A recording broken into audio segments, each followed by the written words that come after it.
Welcome to my workshop. और बहुत लोग बहुत दिनों से मुझे काफ़ी टाइम से सुन रहे हैं। तो मैं आप लोगों के लिए दिल से थैंक यू बोलना चाहती हूँ। और जिन लोगों ने भी अभी तक, जो लोग मेरे चैनल पर बिल्कुल नए हैं, वो लोग मेरे चैनल को सब्सक्राइब कर सकते हैं और उसके आगे जो बेल बटन लगाया हुआ है उसको प्रेस कीजिए, ताकि सारे आगे के जो भी मेरे फर्दर वीडियोस हैं वो आपको आते रहे, नोटिफिकेशंस आपको आते रहे। तो मेरे वीडियोस को लाइक करते रहिए, शेयर करते रहिए और सब्सक्राइब कर दीजिए। और आपका जो भी अभी तक का साथ मेरे साथ रहा है उसको आगे बरकरार करते हैं। तो चलिए आज की वर्कशॉप की शुरुआत करते हैं। तो सबसे बड़ा सवाल और सबसे बड़ा चैलेंज आता है कि जब भी हम कुछ नया करने जाते हैं या कुछ नया करने का सोचते हैं, या फिर हम सोचते हैं कि चलो अपने लिए कभी कुछ सोचते हैं, तो हम चुपचाप होकर बैठ जाते हैं। हम एक चीज में सोचने लगते हैं कि क्या करेंगे, कैसे करेंगे, मैं नहीं कर सकती। या जैसे जैसे हमारी एज निकल गई है तो हमें लगता है कि हम तो अब इस एज में क्या करेंगे, क्या सीख सकते हैं। तो सबसे ज्यादा जरूरी है कि आपको अपना पोटेंशियल जानने की जरूरत है। क्यों क्यों हम आगे नहीं बढ़ पाते? ऐसा क्या होता है कि हम हमेशा सोचते हैं कि ये मेरे बस की बात नहीं है, ऐसा मैं कर नहीं सकती, ये मैं नहीं, मुझसे नहीं होगा, अब तो मेरी एज निकल गई है। मैंने देखा है बहुत सारी हाउसवाइफ्स ऐसा सोच के कुछ नहीं करती हैं आगे कि मुझसे तो नहीं होगा, मैं अपने घर के काम से ही फ्री नहीं हो पाती हूँ, या बहुत सारी चीज़ें हैं जो मेरे सामने चैलेंजेस बनकर आती हैं, या उनके अंदर एक डिसिप्लिन नहीं आ पाता है या मोटिवेशन नहीं आ पाता है। मैंने बहुत सारे बिजनेसमैन को देखा है, जो लोग जॉब करते हैं वो लोग अपनी जॉब से खुश नहीं होते हैं। उनको लगता है कि नहीं, मुझे आगे करना है, मुझे बहुत बड़ा मिलेनियर बनना है, मुझे अपने सपने पूरे करने हैं, ड्रीम कार लेनी है, बड़ा घर बनाना है, लेकिन मुझसे नहीं होगा, ये मेरे बस की बात नहीं है। ऐसे मैंने बहुत बहुत सारे लोगों को कहते हुए सुना है। और कई लोगों को तो मैंने सुना है कि अब इस एज में क्या करेंगे, age is just a number.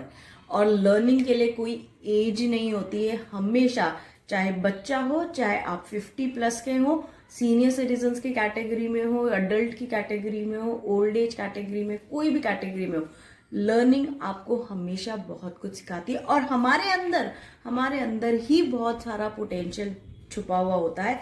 और हम ऐसी चीजें हमारे सराउंडिंग्स में होती है जिनको हम नजरअंदाज कर देते हैं। अगर हम छोटी छोटी चीजों को देखें, तो अगर मैं बात करूं तो एक छोटी सी पतंग है जिसकी कीमत बहुत कम होती है, उसकी कोई वैल्यू नहीं होती है, लेकिन अगर वो कोने में पड़ी रहे तो उसको अंदर क्या है, वो क्या कमाल कर सकती है, वो हम नहीं पता कर सकते। उसकी कीमत और उसकी वैल्यू हम तभी पता कर सकते हैं जब वो आसमान में ऊंचाई पर जाती है, यानी कि हाइट्स पर जाती है। दोस्तों, स्काई इज द लिमिट। आप जितना चाहे उतना वहां से ले सकते हो, लेकिन सिर्फ और सिर्फ एक अपने सपनों की उड़ान भरने की जरूरत है। तो उस पतंग से सीखिए कि जिसकी कीमत कुछ नहीं है, लेकिन जब वो आसमान में जाती है, ऊंचाइयों पर जाती है, तो वो बहुत कुछ कर सकती है। इसी तरीके से आप लोगों के अंदर भी ऐसा बहुत सारा टैलेंट है, बहुत सारा पोटेंशियल है कि सिर्फ और सिर्फ उसको आपको अपनी वैल्यू करना सीखना बहुत ज़्यादा ज़रूरी है। दूसरी चीज़ हम अपने घरों में ही देखते हैं। आपने देखा होगा कि हम फ्रूट्स खाते हैं।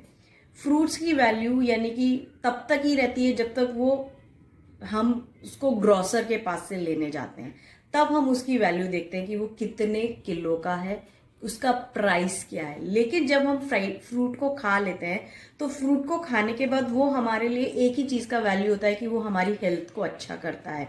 लेकिन उस फ्रूट में से जो सीड निकलता है, जो बीज निकलता है, वो कितना फ्रूटफुल होता है, क्या कभी देखा है आपने? अगर एक बीज को हम दबा दें, एक फ्रूट के बीज को हम मिट्टी में दबा दें, तो उस मिट्टी से इतना घना फॉरेस्ट हो जाता है कि जिससे हमें फ्रूट्स मिलने लगते हैं, फल मिलने लगते हैं। तो उसी तरीके से आप लोगों के अंदर इतनी पोटेंशियल है, इतना स्टैमिना है कि अगर आप अपने इस छोटे से, जो कहीं दिल के कोने में कहीं ना कहीं छुपा हुआ है और आपके दिमाग में भी है, आपके सबकॉन्शियस माइंड में है, लेकिन सिर्फ और सिर्फ उसको आपको जानने की जरूरत है, आपको उसकी वैल्यू करने की जरूरत है। और दोस्तों, भरोसा अगर आप खुद पर रखोगे तभी वो आप सक्सेसफुल हो सकते हो। अगर आप दूसरों पर रखोगे कि वो मेरे लिए क्या बोलता है या वो मेरे लिए क्या सोचेगा, तो आपके लिए वो सिर्फ और सिर्फ कमजोरी पैदा कर रहा है।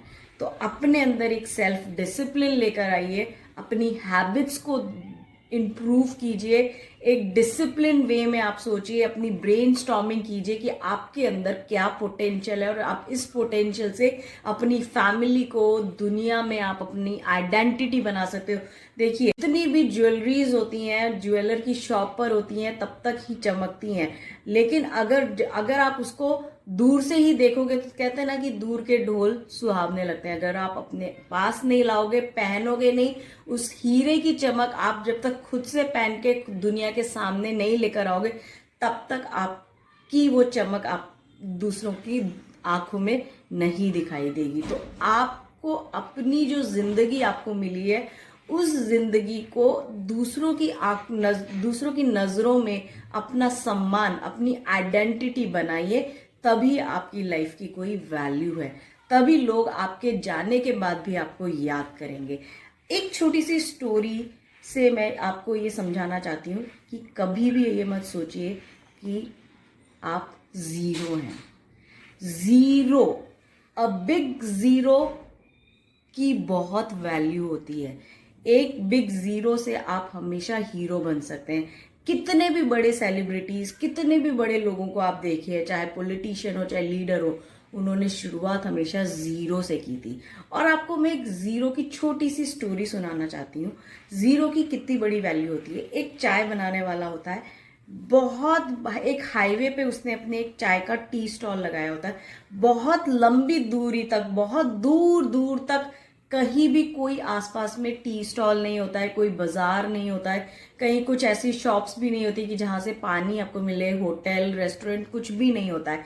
लेकिन उसके जहां पर उसकी चाय की स्टॉल होती है ना, उसके आगे का एक रास्ता होता है जो 10 किलोमीटर दूर एक शहर होता है। उस हाईवे पे वहां से लेके आगे के माइलस्टोन, उसकी जो चाय की स्टॉल है ना, उसके पीछे से एक माइलस्टोन है, यहाँ पर लिखा हुआ है कि 10 किलोमीटर आगे एक शहर है। तो पहले जितनी भी गाड़ियां निकलती जाती थी वो सीधा चली जाती थी और उस चाय की स्टॉल पर कोई भी नहीं रुकता था। एक बार एक रात को दो शराबी आए और उस माइलस्टोन के पास वो नशे में आके उन्होंने उस जीरो के आगे जो 10 जैसे लिखा होता है ना, तो जीरो के पहले जो 1 लिखा होता है, उस वन में से जीरो को हटा दिया और सिर्फ 1 और 0 में से सिर्फ 1 रह गया। यानी कि यहां से सिर्फ 1 किलोमीटर दूर ही आपको शहर मिल जाएगा। लेकिन दूसरे दिन क्या होगा आपको पता है? बहुत बड़ा चमत्कार हुआ।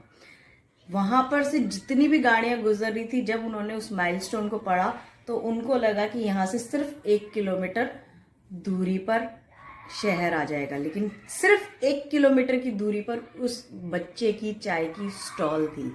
तो जितनी भी गाड़ियां आती थी उनको वो शहर नहीं मिला और वो लोग उस स्टॉल पर रुके और पूछते थे कि भैया आगे शहर कहाँ है। तो वो बोलता है कि यहाँ से शहर तो अभी 9 किलोमीटर दूर और है। यानी कि 9 किलोमीटर दूर जाने के लिए उसको जितनी भी गाड़ियों को रास्ता वो बताता था, वहां पे जितनी भी गाड़ियां रुकती थी वो उसके पास चाय पी के जाती थी, पानी पी के जाती थी, नाश्ता करके जाती थी। इस तरीके से उसका बिजनेस बढ़ने लगा, उसका व्यापार बढ़ गया और उसकी वैल्यू बढ़ने लगी। वो बहुत बड़ा आदमी बन गया, रिच बन गया। तो देखिए, आप सिर्फ एक जीरो की वैल्यू, अगर 1 के आगे एक जीरो लगा देते हैं तो उसकी क्या वैल्यू होती है, और अगर जीरो को हटा देते हैं तो उसकी कितनी बड़ी वैल्यू हो सकती है। तो कभी भी आप ये मत सोचिए कि जीरो से आप कभी हीरो नहीं बन सकते। तो दिस इज ऑल। आप अपने लिए सोचिए, अपने लिए अंदर जितना भी अपने अंदर स्ट्रेंथ है, पोटेंशियल है, 3-4 चीजों को आपको ध्यान रखने की जरूरत है कि जो भी आपके सपने हैं उनको पूरा करने के लिए आप अपने अंदर सेल्फ डिसिप्लिन लेकर आइए, एक हैबिट बनाइए और सबसे पहले अपने सबकॉन्शियस माइंड में ये बोलिए कि मैं ये कर सकती हूँ, ये मेरा काम है, हो गया है, मुझे जो भी चाहिए वो मुझे मिल गया है। यानी कि visualization and gratitude, self discipline और आपकी हैबिट्स, अपने आप को समझिए, जानिए और अपनी वैल्यू जानिए और अपनी वैल्यू बनाइए, आइडेंटिटी बनाइए, तो अपने पोटेंशियल को जानिए। So this is all from my side, this is Nisha Jain signing off for today. Be fittastic, stay active, stay tune, live healthy, live happy. मेरे साथ आगे की वीडियोस के लिए जुड़े रहिएगा। आगे की वर्कशॉप्स में मैं आपके लिए बहुत सारी वीडियोस लेकर आने वाली हूँ। So thank you so much. Yeah.